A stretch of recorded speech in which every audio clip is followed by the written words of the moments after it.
Hello प्यारे बच्चों, कैसे आप सभी लोग। तो प्यारे बच्चों, आज अपन देखेंगे नया चैप्टर जिसका नाम है वीड, जिसको अपन खरपतवार के नाम से भी जानते हैं। प्यारे बच्चों, पहले हमने जो फर्स्ट सेकंड और थर्ड चैप्टर देखा था, उम्मीद है कि वहां पर आपको कोई भी प्रकार की प्रॉब्लम्स नहीं है। फिर भी आपको कोई प्रॉब्लम है तो कमेंट सेक्शन में कमेंट करिए, आप उसका आंसर दिया जाएगा। तो प्यारे बच्चों, जैसा कि आपने देखा होगा कि एक दो दिन की छुट्टियां थी, अभी फेस्टिवल चल रहा है। अब मोस्टली मैं बात करूं तो मकर संक्रांति का त्योहार, पतंग भी खूब उड़ाए होंगे मुझे उम्मीद है, और उड़ाना भी चाहिए, त्योहार है, खेलना चाहिए। लेकिन आपका जो उद्देश्य है उसको आप ना भूलें। जैसा कि आपकी बोर्ड की एग्जाम बहुत ही नजदीक है, हालांकि डेट थोड़ी आगे बढ़ गई है, लेकिन टाइम वही है बच्चों। सिलेबस को आप ज्यादा कवर कर सकते हैं, ज्यादा बार रिवाइज कर सकते हैं।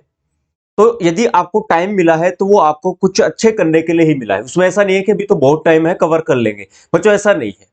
आप परसेंट को ग्रोथ कर सकते हैं, आप इसमें काफी चीजें इंक्रीज कर सकते हैं। जो टॉपिक्स आपके वीक है उसको आप स्ट्रॉन्ग कर सकते हैं। आप कोई टॉपिक वीक है तो उसको ज्यादा टाइम दे सकते हैं, बारी बारी से रिवाइज कर सकते हैं, लिख लिख कर उसको याद कर सकते हैं। याद करने के बहुत सारे तरीके हैं बच्चों। तो सबसे मोस्ट और इंपॉर्टेंट फैक्टर काम करता है, हर चीज को बच्चों आप लिख लिख कर याद करें। लिखने से क्या फायदा होगा बच्चों, ट्वेल्थ बोर्ड के लिए बहुत इंपॉर्टेंट वो ये है प्यारे बच्चों कि आप लिखोगे तो आपका लेख अच्छा होगा, आपकी राइटिंग अच्छी होगी, आपके लिखने की स्पीड अच्छी होगी। कई बच्चों के होता है क्या है कि यदि वो फास्ट लिखते हैं तो प्यारे बच्चों हाथ में दर्द होने लग जाता है, तो वो भी समस्या दूर हो जाएगी। क्वेश्चंस आपको कोई याद नहीं हो रहा तो वो याद होगा, अशुद्धियां आपकी दूर होगी। क्योंकि बोर्ड एग्जाम में क्या होगा बच्चों की, पेपर क्या होता है, लेंथी आता है, टाइम वही मिलता है। तो पेपर क्या होता है, लेंथी होने की वजह से कुछ क्वेश्चंस ऐसे होते हैं जिनको ज्यादा मतलब लेंथी होगा, लेकिन उनके क्वेश्चंस क्या है, क्वेश्चन के नंबरिंग बच्चों वहां पर कम होंगे। जैसे 2 नंबर का क्वेश्चन है और पूछ लिया 50 या 100 शब्दों में, तो लिखना तो पूरा जरूरी है, वरना नंबर नहीं मिलेंगे प्यारे बच्चों वहां पर। तो लिखने की स्पीड आपकी अच्छी हो जाएगी। तो लिखने के बहुत सारे फायदे हैं बच्चों, तो लिख लिख कर आप हर चीज को याद करें, इससे आपको बहुत ज्यादा फायदा होगा। और इसके अलावा बच्चों, त्योहार तो देखो पहले भी आए थे, आगे भी आते रहेंगे। त्योहार में आप अपना टाइम वेस्ट ना करें। बच्चों, आपको मैं एक बात बता दूं जो कि आपके फ्यूचर में बहुत ज्यादा काम आने वाली है। बच्चों, बात यह है कि आपकी दिवाली, आपकी होली, आपकी मकर संक्रांति, आपकी रक्षाबंधन, ये जितने भी त्योहार हैं प्यारे बच्चों, ये अपने लिए नहीं है। अपने लिए त्योहार उस दिन आएगा जिस दिन प्यारे बच्चों आपकी परसेंट बहुत अच्छी बनेगी, पूरे राजस्थान में आपकी फर्स्ट रैंक आएगी, मेरिट आएंगे, आपकी परसेंट बहुत अच्छी बनती है। और ट्वेल्थ के साथ आपका आईसीआर में सिलेक्शन होता है, पूरे ऑल इंडिया में प्यारे बच्चों फर्स्ट रैंक आती है। उस दिन अपन सभी का त्योहार होगा। आज अपना त्योहार नहीं है, पहले भी बहुत सारे त्योहार आए थे बच्चों, आगे भी त्योहार आएंगे। अपने को टाइम वेस्ट नहीं करना। अपना त्योहार है आईसीआर की फर्स्ट रैंक, अपना त्योहार है बच्चों पूरे राजस्थान में फर्स्ट रैंक। ट्वेल्थ में मेरिट 90.999% अपना होना चाहिए बच्चों। हर सब्जेक्ट में 100 नंबर बच्चों होने चाहिए। अपना त्योहार वो है जिस दिन रिजल्ट आएगा ट्वेल्थ का बच्चों, उस दिन हम होली मनाएंगे, उस दिन अपन पटाखे छोड़ेंगे। हमारा दिवाली भी वही होगा, हमारा होली भी वही होगा, हमारी मकर संक्रांति भी वही होगी। और जिस दिन अपना आईसीआर का रिजल्ट आएगा और हमारी फर्स्ट रैंक आएगी बच्चों, उस दिन हम होली मनाएंगे, उस दिन पटाखे छोड़ेंगे, हमारी रक्षाबंधन भी होगी, मकर संक्रांति भी होगी मेरे बच्चों। तो इसके लिए आपको रातों को जागना पड़ेगा बच्चों, संघर्ष करना पड़ेगा। सूर्य की तरह बनने के लिए सूर्य की तरह जलना पड़ेगा बच्चों। और खुद को इतना मजबूत बना लो कि कोई भी परिस्थिति आपको ढेर नहीं सकती, गिरा नहीं सकती। खुद को इतना काबिल बना लो बच्चों। कहते हैं कि खुद को इतना काबिल बनाओ कि खोने वाले को अफसोस हो और पाने वाले को कदर। तो प्यारे बच्चों, जो भी है, जो आपके दोस्त है, कोई भी हो सकता है, जिनको आप खोना नहीं चाहते कि नहीं नहीं मैं खोना नहीं चाहता भाई, पढ़ाई तो बाद में कर लूंगा। तो प्यारे बच्चों, पढ़ाई जरूरी है। जिनको खोया है वो एक दिन स्वतः ही आ जाएंगे। तो आप इसकी चिंता ना करें, सब अच्छा होगा। और आप तैयारी के जुट जाइए, टाइम बहुत कम है बच्चों। तो चलिए शुरुआत करते हैं। आज का हमारा खरपतवार वाला टॉपिक जिसको वीड कहते हैं प्यारे बच्चों, इसको अपन बिना बुलाए हुए मेहमान कहते हैं। कि जिस मेहमान को अपन बुलाते नहीं है उसको हम खरपतवार कहते हैं। तो बच्चों, ऐसा नहीं है कि घर पे कभी कोई मेहमान आ जाए बिना बुलाए और आप घर में जाकर मम्मी को बोल रहे हो, मम्मी 2 कप चाय की बनाना, खरपतवार आई है। ऐसा मत कहना बच्चों, है ना। तो जो बिना बुलाए हुआ मेहमान है प्यारे बच्चों, वो खरपतवार होता है। ये सिर्फ फसल के लिए है, ये इंसानों के लिए नहीं है, ना जीव जंतुओं के लिए है। तो चलिए स्टार्ट करते हैं और हमारा फर्स्ट क्वेश्चन रहने वाला है। अच्छा, थोड़ा सा आपको मैं यहाँ पर बता दूं कि लास्ट एग्जाम में आपके जो क्वेश्चन पुट अप हुए हैं, कौन कौन से क्वेश्चन यहाँ पर आए हैं आपके। यहाँ पर मोस्टली आपके ये 3 नंबर का चैप्टर रहने वाला है प्यारे बच्चों, जिसमें एक क्वेश्चन 2 नंबर का पूछेगा और एक क्वेश्चन 1 नंबर का पूछेगा। तो प्यारे बच्चों, लास्ट वाली एग्जाम में आपके जो क्वेश्चंस पुट अप हुए थे, फर्स्ट क्वेश्चन है सापेक्ष खरपतवार किसे कहते हैं, रिलेटिव वीड की डेफिनेशन। ये 2019 और 2022 में पूछी गई है बच्चों। इसके अलावा संपर्क और स्थानांतरित शाकनाशी में विभेद करो, ये बच्चों 2019 में पूछा गया है। कोई 4 शाकनाशी के नाम लिखो प्यारे बच्चों, ये 2020 में पूछा गया है। नकलची खरपतवार का उदाहरण, ये भी 2020 में। पलवार या मल्च किसे कहते हैं प्यारे बच्चों, ये भी 2020 में पूछा गया है। अब इसी पैटर्न के बेसिस पर अपन कंप्लीट क्वेश्चंस को देखने वाले हैं। ज्यादा बर्डन नहीं है बच्चों, छोटे क्वेश्चन आपके पूछेगा। ओके, चलिए स्टार्ट करते हैं। हमारा फर्स्ट क्वेश्चन रहने वाला है प्यारे बच्चों कि खरपतवार किसे कहते हैं, डिफाइन करना है अपने को वीड को। प्यारे बच्चों, खरपतवार चैप्टर का नाम है और डेफिनेशन से वहीं से निकलती है। खरपतवार किसे कहते हैं, डिफाइन वीड। तो हमारी इच्छा से जो पौधे नहीं उगाते, मान लीजिएगा कि हमने गेहूं की फसल बोई और वहां पर यदि जौ का पौधा स्वतः उग गया, तो बच्चों वो भी खरपतवार है। कि हमने जो मुख्य फसल बोई, मुख्य फसल के अलावा कोई भी यदि पौधा बच्चों वहां पर उगता है ना, तो उसको अपन खरपतवार कहते हैं। तो परिभाषा किस हिसाब से लिखेंगे, तो चलो मेरे साथ साथ में नोट करते रहे। काफी बच्चे क्वेश्चंस को नोट नहीं करते, तो बच्चों क्वेश्चंस को नोट किया करो, तभी तो फायदा मिलेगा। फिर इतनी मेहनत क्यों कर रहे हैं हम यार आपके लिए। दूसरी बात, एक अपने साथियों को जरूर शेयर किया करो यार, शेयर करने से कुछ नहीं होगा। कहते हैं कि कर भला तो हो भला, मां सरस्वती आपका भला ही करेगी, आप किसी का भला करोगे तो बच्चों, ठीक है। तो चलो लिखो इसको, वे अवांछित पौधे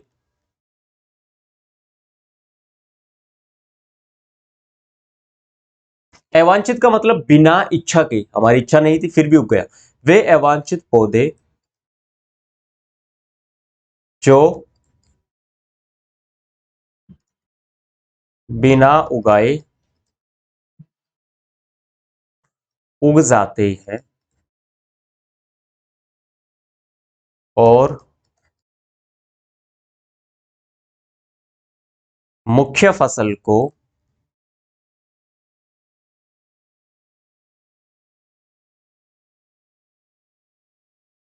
लाभ की तुलना में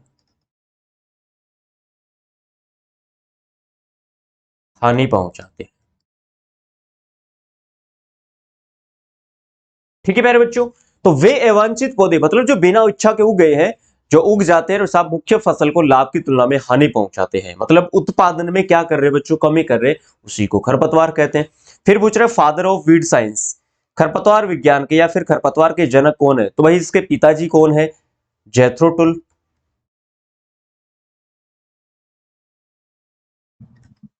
लो बच्चों, खरपतवार के भी जनक यही है, भू परिष्करण के जनक यही है और आधुनिक सस्य विज्ञान के जनक भी यही है। ठीक है बच्चों, तो नोट कर लीजिएगा कि खरपतवार के फादर कौन है भाई, वीड के फादर कौन है, तो वो है जेथ्रो टुल। नेक्स्ट है बच्चों, खरपतवार अनुसंधान संस्थान कहां पर है, where is the weed research institute located. तो खरपतवार अनुसंधान संस्थान कहां पर बच्चों, जबलपुर में है।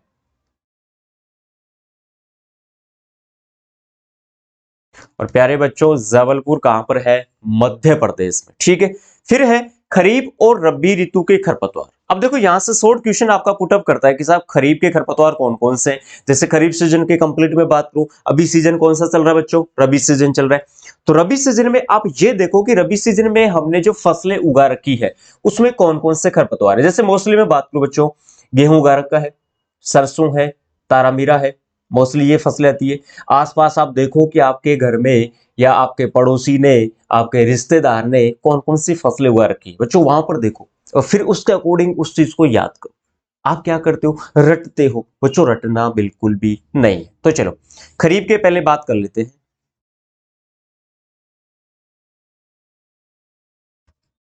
खरीफ की बात करूं तो बच्चों पत्थर चट्टा, जिसका प्रवर्धन पत्ती के द्वारा होता है, राइट। फिर इसके अलावा जंगली चौलाई, सही बात है क्या। अरे बारिश के दिनों में बच्चों देखा होगा कि भाई हर जगह ये भाई साहब मिल जाएगा, फिर है इसके अलावा लहसुआ, लहसुआ एक लहसुआ खाने का भी आता है, ये खरपतवार है बच्चों, ठीक है। रबी की बात करें तो चलो बताओ, रबी में इस समय फसलें उगा रखी जैसे गेहूं, तो क्या गेहूं सा है? सत्यानाशी है। तो बहुत सारे हैं, इसके अलावा और कुछ देख लेते हैं। कर्षण नील, कौन सा नील? कर्षण नील प्यारे बच्चों। इसके अलावा प्याजी, जंगली जई, ठीक है। और भी बहुत सारे, जैसे बथुआ हो गया, है ना। तो कर्षण नील, कर्षण प्याज खाता है जंगल में जाकर रबी के सीजन में। रबी के सीजन में कर्षण प्याज खाता है कि साहब मुझे कोई नहीं देख ले, इसलिए भाई साहब वो जाता है जंगल में। ऐसे याद रखना, ठीक है बच्चों। नेक्स्ट क्वेश्चन अपना, निम्न में से कास्टिल खरपतवार है। अब ऐसे आपको ऑप्शन दे देगा, लेकिन मैंने यहां पर ऑप्शन नहीं दी। कास्टिल का मतलब लकड़ी, जिसमें लकड़ी होनी चाहिए बच्चों। तो विच of the following is A woody weed? तो जिसमें कास्टिल, क्या झाड़ी होती है बच्चों? इस समय बेर झाड़ी की मैं बात करूं तो फल फूल लग रहे हैं सब, तो कौन सा हो गया? जड़ बेरी। चलो प्यारे बच्चों, तो कास्टिल का मतलब होता है लकड़ी, जिस खरपतवार में लकड़ी होती है भाई साहब उसका नाम है जड़ बेरी। फिर है बच्चों साकीय। नेक्स्ट क्वेश्चन है, निम्न में से साकीय खरपतवार है, which of the following is a herbaceous weed?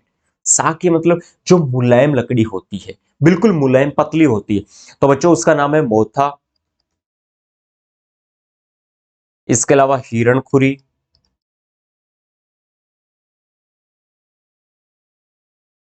मोथा हिरण के पीछे पीछे भागता है क्योंकि उसके पीछे क्या है? साक लगी हुई है। क्या लगी हुई है बच्चों? साक लगी हुई है। नेक्स्ट क्वेश्चन है, निम्न में से एक बीजपत्री खरपतवार, one of the following is A cotyledon weed. प्यारे बच्चों आपसे मैं पहले ये पूछूं कि एक बीज पत्री खरपतवार, जिसको मोनोकोट भी बोलते हैं, मोनोकोट वीड, एक बीज पत्री, राइट।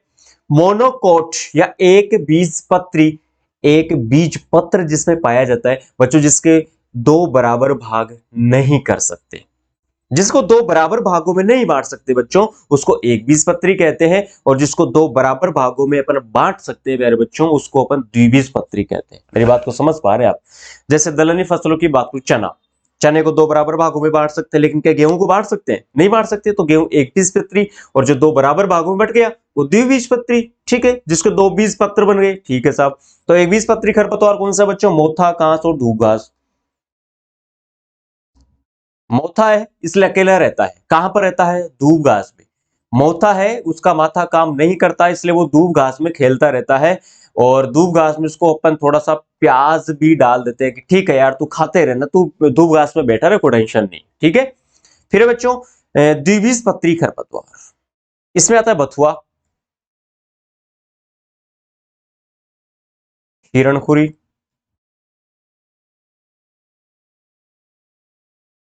ठीक है। इसके अलावा मकोई और सत्यानाशी।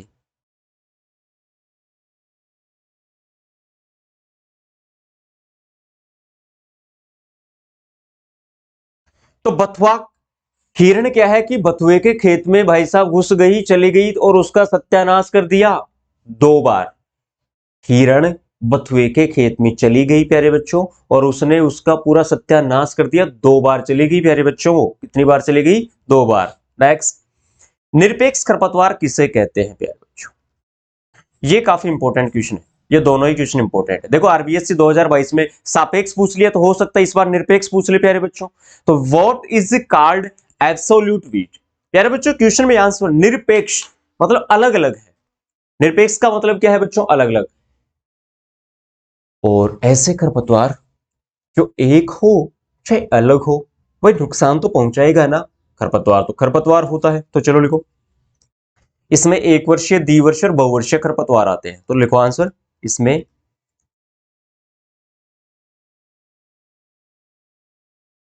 एक वर्षीय, द्विवर्षीय,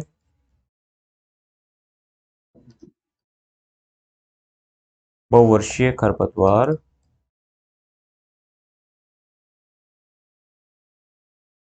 आते हैं।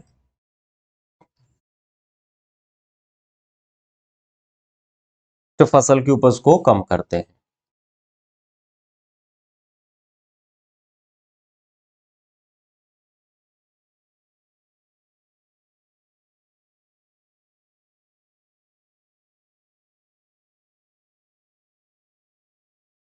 एग्जाम्पल भी लिख लेना प्यारे बच्चों, कृष्ण नील,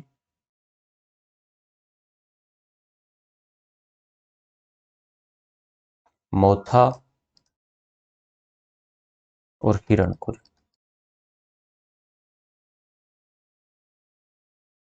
ठीक है, इसमें जनरली अपन यूं भी कह सकते हैं कि जैसे मान लो कि प्यारे बच्चों खरीफ की फसल में रबी का खरपतवार उग जाए तो वो क्या हो गया, वो निरपेक्ष हो गया। खरीफ की फसल में यदि कोई रबी की फसल का पौधा उग जाए तो वो भी एक निरपेक्ष खरपतवार। फिर है बच्चों सापेक्ष। सापेक्ष का मतलब है समान, उसके रिलेटिव। मतलब रबी की फसल का पौधा यदि रबी की फसल में उग जाए तो समान है। निरपेक्ष का मतलब अलग अलग, भाई उसमें रबी की फसल में खरीफ का था, लेकिन सापेक्ष का मतलब क्या है, समान है, इक्वल है। तो रबी की फसल में रबी का पौधा उग जाए तो उसको अपन सापेक्ष खरपतवार कह सकते हैं। तो चलो लिखो इसकी डेफिनेशन।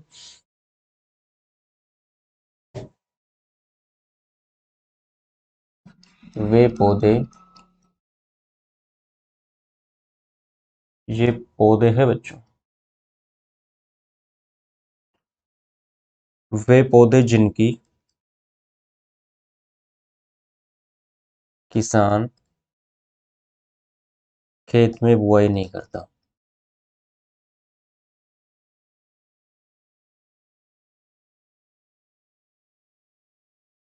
राइट, एग्जाम्पल लिख लो। गेहूं के खेत में चना, सरसों और मटर। ठीक है बच्चों, अब यहां पर देख सकते हैं ना यार आप कि गेहूं के खेत में चना है, मटर है, सरसों। चना, मटर, सरसों तीनों के तीनों कौन से सीजन के हैं, रबी सीजन के हैं। और गेहूं भी कौन से सीजन का है, रबी का है। तो रबी की फसल में रबी का हो तो सापेक्ष होगा, रबी की फसल में खरीफ का हो तो अलग हो गया, तो निरपेक्ष हो गया। ठीक है बच्चों, तो दोनों क्वेश्चन इंपोर्टेंट है, हो सकता है फिर से रिपीट हो जाए, है ना। नेक्स्ट क्वेश्चन है, गेहूं में यदि गेहूं सा खरपतवार फैल जाए तो प्यारे बच्चों वो किसका उदाहरण है। The separate of wheat weed in wheat is an example of which weed. तो भाई साहब गेहूं में गेहूं सा यदि फैल जाए, प्यारे बच्चों थोड़ी सी मैं बात बताऊं, गेहूं और गेहूं सा के बीच को यदि पौधे को यदि आपको दिखाया जाए, गेहूं और गेहूं सा के पौधे को यदि दिखाया जाए तो आप जल्दी से पहचान नहीं कर पाओगे। तो फिर माइंड में क्वेश्चन आ रहा होगा कि सर पहचान कैसे करें फिर। तो पहचान का एक ही तरीका है प्यारे बच्चों, जैसे देखा होगा कि गेहूं में तो कल्ले फूटते हैं, कल्ले जानते हो ना, एक तने के साथ में बहुत सारे तने निकलना। लेकिन ये गेहूं सा में कल्ले नहीं फूटते, शाखाएं निकलती है। समझ पा रहे हैं आप, गेहूं में तो कल्ले फूटते हैं, गेहूं सा में शाखाएं निकलती है। ये इसकी सबसे मुख्य पहचान है बच्चों। जैसे गेहूं सा का 2 ग्राम क्या होता है, परीक्षण बार 2 ग्राम होता है, गेहूं का 42 ग्राम होता है। तो गेहूं पे यदि गेहूं सा फैल जाए तो प्यारे बच्चों मतलब दोनों की शकल, रंग, रूप, आकार, आकृति सब कुछ समान दिखाई दे रहा है, तो क्या कहेंगे, नकलची। मतलब नकली तो कर रहा है ना प्यारे बच्चों, तो नकलची खरपतवार कह देंगे, ये इसको मिमिक्री वीड भी कहते हैं।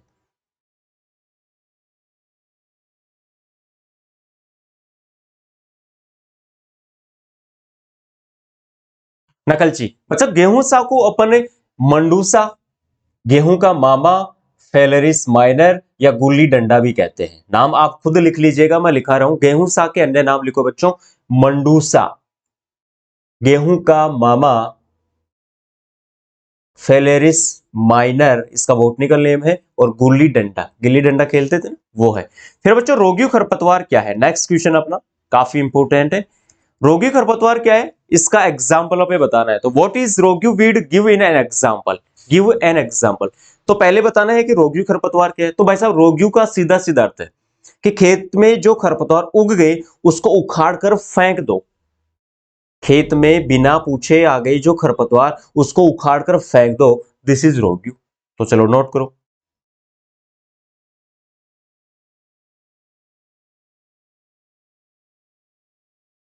जब फसल की अन्य किस्म का पौधा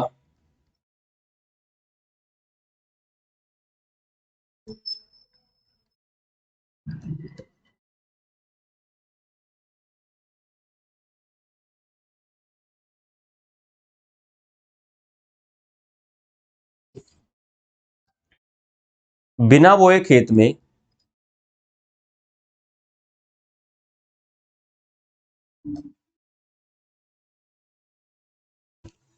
उग जाता है,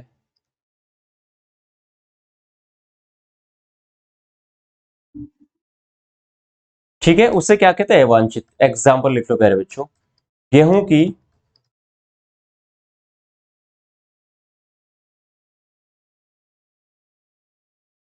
लॉग फर्स्ट किस्म का पौधा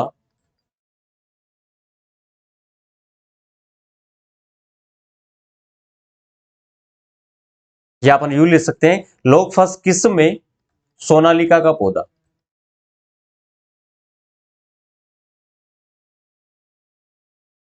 सोनालिका का पौधा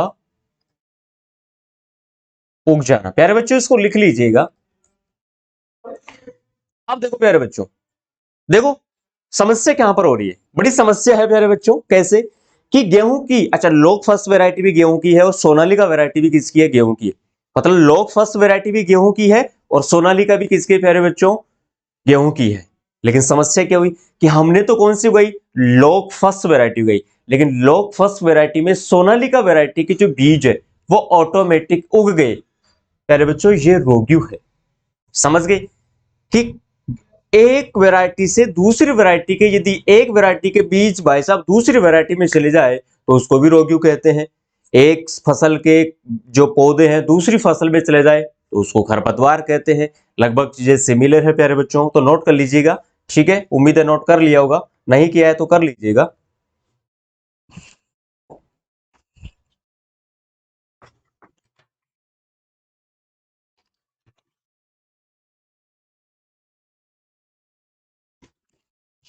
ओके, चलो नेक्स्ट। C4 पादपों का मुख्य खरपतवार है प्यारे बच्चों। C4 पादप कौन कौन से आते हैं, पहले तो वो सुनना, मक्का, ज्वार, बाजरा, गन्ना, चार प्लांट है, लिख लीजिएगा। C4 प्लांट लिख लो, मक्का, ज्वार, बाजरा और गन्ना, चार पादप है बच्चों। कौन कौन से, मक्का, ज्वार, बाजरा और गन्ना, ये चार प्लांट है बच्चों जो C4 आते हैं। लेकिन इसका मुख्य खरपतवार कौन सा है ये देख लीजिएगा। तो चलो इसको अपन पूरा ही देख लेते। वैसे राइट आंसर तो इसका स्ट्राइक आएगा। स्ट्राइका किसको कहते पता है, रूखड़ी। अरे भाई रूखड़ी आती है ना, जैसे कई बार चोट लग जाती है तो उसका रस अपन डालते हैं उस जगह, है ना, उसको रूखड़ी कहते हैं। फिर नेक्स्ट क्वेश्चन, दोनों को एक साथ में देख लेता हूं, फिर दोबारा मैं इसको समझाने वाला हूं, लेकिन पहले एक बात करते हैं, समझा ही लेते हैं।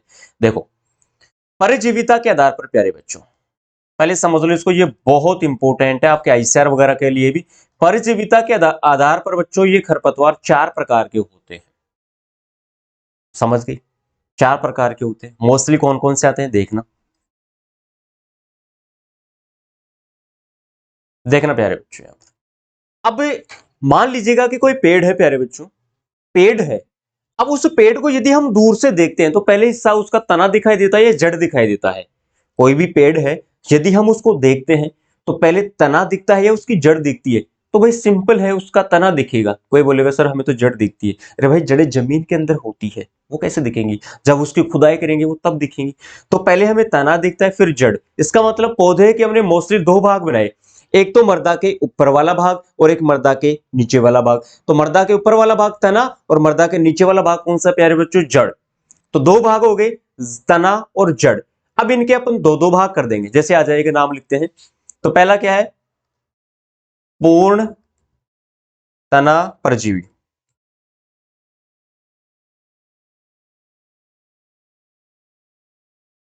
पूर्ण आ गया तो अब क्या लिखेंगे, अर्ध तना परजीवी।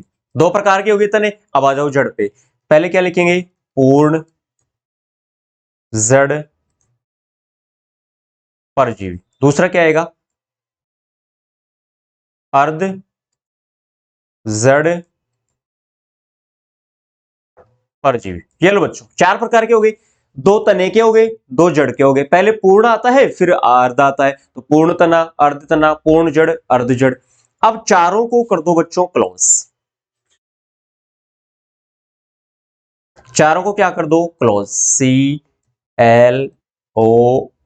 चारों को क्या कर दिया मैंने पैर बच्चों यहां पर क्लोज कर दिया। अब देखना इसका राइट आंसर, सी से क्या आता है बच्चों, कसकूटा। कसकूटा किसको बोलते हैं, अमरबेल को। कसकुटा किसको बोलते हैं? अमरबेल को। लिख लीजिएगा चाहिए यहां पर, कसकुटा किसको बोलते हैं? अमरबेल। ना जड़ है, ना तना है, ना पत्ती है, ना शाखा है, ना फल है, ना फूल है, बेल है लेकिन फिर भी अमरबेल है ना। तो कसकुटा, कसकुटा किसका एग्जाम्पल है? अच्छा, एग्जाम्पल यहां पर साथ में लिख लीजिएगा कि ये कौन कौन सी फसल में फैलता है। तो प्यारे बच्चों, रिंस्का व बरसिम में। देखा होगा यार, बरसिम और रिंस्का में बहुत ज्यादा फैलता है। जहां पर ये अमरबेल फैलती है ना, उस फसल को बच्चों नष्ट कर देती है, कुछ भी नहीं छोड़ती है। एल से हो गया लोरेंथस,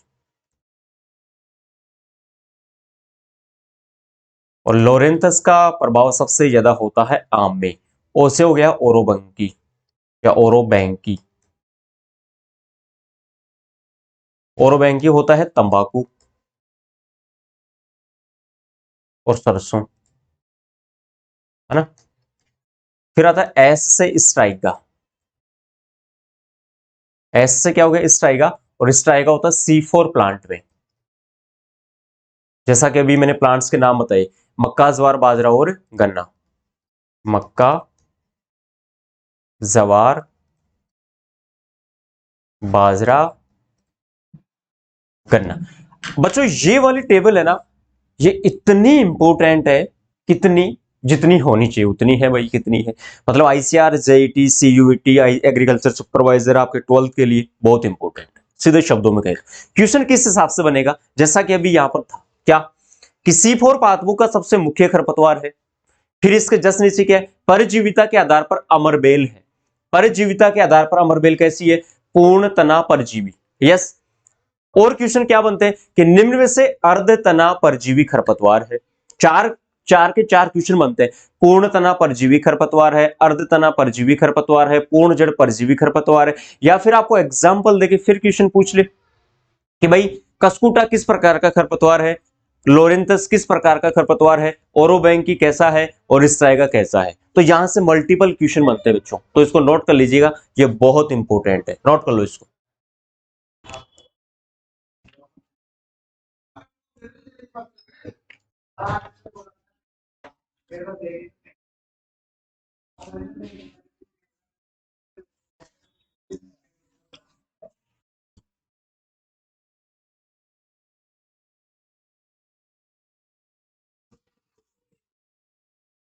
क्लियर नोट? चलो ठीक है, नेक्स्ट क्वेश्चन की ओर चलते हैं।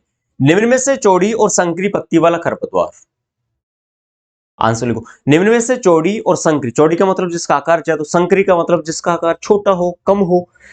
इन the following there are broad and narrow leaf fed weeds.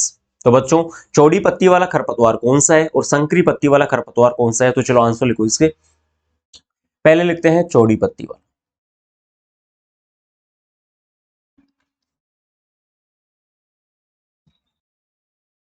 चौड़ी पत्ती में होता क्या है बच्चों की, उनमें रंध्र ज्यादा होता है, तो वाष्पोत्सर्जन की क्रिया ज्यादा होती है। संकरी पत्ती जिनकी पत्तियां छोटी होती है तो उसमें रंध्र संख्या कम होगी, ठीक है, तो उसमें वाष्पोत्सर्जन की क्रिया क्या होती है? कम होती है। तो चलो नोट कर लो इसको। चौड़ी पत्ती वाले लिखो बथुआ, करशन नील,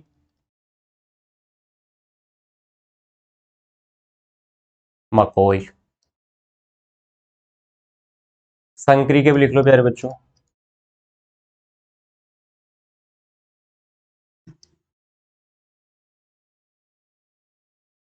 मोथा,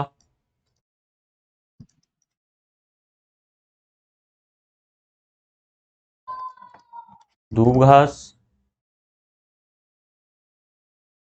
और कांस। ठीक है बच्चों, आंसर लिख लो इनके। ओके, लिख लिया। चौड़ी पत्ती वाले बथुआ, कर्षनेल, मकोई। कर्षण क्या है कि भाई थोड़ा सा बथुए की तरह है, मकोई की तरह चलता है, उसका सीना बड़ा चौड़ा है। संकरी पत्ती वाले मोथा है, बेचारा पहले ही, है ना, और कांस दूब घास में बैठा रहता है। फिर है फसल को सर्वाधिक हानि किससे होती? पहले बच्चों, what causes maximum loss to the crop, मतलब फसल को सबसे ज्यादा हानि किससे होती है? ऑप्शन में दे दे आपको, कीट, रोग, खरपतवार, नन ऑफ दीज। तो सबसे ज्यादा हानि बच्चों खरपतवार से होती है, खरपतवार से होती है सबसे ज्यादा हानि फसल को प्यारे बच्चों, खरपतवार से होती है। क्यों? क्योंकि ये प्रतिस्पर्धा रखते हैं। हम फसल को देंगे खाना पीना नाश्ता और भाई साहब ये खुद खा जाएगा, है ना? तो हानि होती है। कीट से ज्यादा नहीं होता, रोग से ज्यादा नहीं होता, सबसे ज्यादा की बात करें तो खरपतवार से होता है। तो राइट आंसर लिख दो खरपतवार। फिर इससे रिलेटेड क्वेश्चन होता है कि कितनी परसेंट हानि होती है? तो प्यारे बच्चों 30 to 35%। येलो साहब, इतनी परसेंट हानि होती है खरपतवार से, फसल को इतनी परसेंट हानि होती है, जो कि कीट और रोग से तो कम है कंपैरिजन। फिर बच्चों मोथा, जिसका नाम है साइप्रस रोटेंडस। भाई किसी को मोथा कहना हो तो आप मोथा क्यों कहो, उसको सीधा कहो कि भाई और साइप्रस रोटेंडस क्या हालचाल है, अपना भी काम हो जाएगा, वो समझेगा नहीं। तो मोथे का प्रवर्धन, मोथा इज प्रोपोगेटेड, मोथे का प्रवर्धन किससे होता है बच्चों? कंद या ट्यूबर के द्वारा। जैसे आलू का भी किसके द्वारा होता है? कंद या ट्यूबर के द्वारा होता है। तो मोथा आलू खाते रहता है सारे दिन, तो आलू का भी कंद, दोनों का जो प्रोपोगेशन है वो किसके द्वारा होता है? कंद के द्वारा होता है। ठीक है बच्चों, नेक्स्ट क्वेश्चन अपना, प्याजी और सत्यानाशी का प्रवर्धन किससे होता है? येलो साहब। तो प्याजी का होता है प्यारे बच्चों बीज से। अच्छा, दोनों का ही बीज से होता है ना? बीज से या बाई सीड। फिर है निम्न में से शुष्क क्षेत्र के खरपतवार, मतलब जो क्षेत्र सूखा है पहले से वहां पर पानी की कमी है। तो प्यारे बच्चों जो शुष्क क्षेत्र वाले खरपतवार होते हैं ना, या मैं कहूं कि शुष्क जो एरिया होता है, ड्राई एरिया होता है, वहां पर उसी प्रकार के खरपतवार उगेंगे जिनको पानी की आवश्यकता कम होती है, टेम्परेचर ज्यादा होता है तो उसको भी सहन कर लेते हैं। और जो पत्तियों पत्तियों में रंध्र होते हैं ना बच्चों, पत्तियों में रंध्र, उन रंध्रों को वो बंद कर लेते हैं, उस जगह कांटे निकल आते हैं, जैसे नागफनी, कैक्टस देखा है ना? आंकड़ा, आंख, सत्यानाशी, ये सभी है। तो शुष्क क्षेत्र के खरपतवार है बच्चों जड़बेरी, इसके अलावा ज्वासा,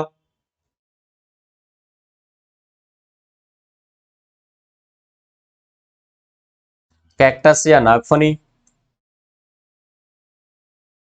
ठीक है, इसको कैक्टस भी कहते हैं। येलो साहब, लिख लो, जड़बेरी हो गया, ज्वासा हो गया, नागफनी होगी, कैक्टस हो गया। ठीक है बच्चों, नेक्स्ट क्वेश्चन रहता है अपना, सरसों में सत्यानाशी के यदि बीज मिल जाए तो मनुष्य में कौन सा रोग होता है? Which disease can be caused by mixing the seeds of destroyer in mustard? कि सरसों में यदि सत्यानाशी के बीज मिल जाए, मतलब सत्यानाशी जिसको अपने कंटाड़ा बोलते हैं ना बच्चों, कंटाड़ा वो सत्यानाशी है, आर्जिमोन मैक्सिकाना इसका बोटनिकल नेम है।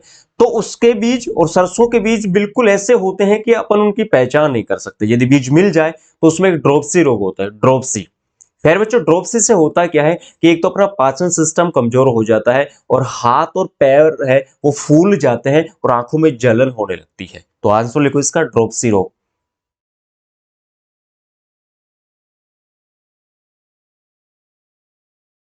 ये छोटे छोटे क्वेश्चन है जो आपके रिपीट होते हैं। नेक्स्ट क्वेश्चन है बच्चों अपना 22, किस खरपतवार के प्रभाव से मानव की त्वचा में जलन व खुजली हो जाती है?